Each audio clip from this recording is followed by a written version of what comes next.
Wiyosono, kelas 5 SDN Gadis 2. Hari ini saya akan menyelesaikan tantangan bulan Maret, yaitu membuat tenda sekolah. Di pintu masuk sebelah kiri, lantai 1 ada tempat parkir.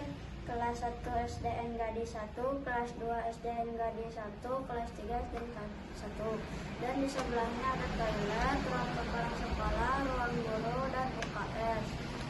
Di sebelahnya lagi ada kelas 4 Gadis 1, kelas 3 SDN Gadis 2, kelas 2 Gadis 2, kelas 1 SDN Gadis 2, dan taman. Di lantai 2 sebelah kiri ada kelas 6 Gadis 1, kelas 5 Gadis 1, dan perpustakaan.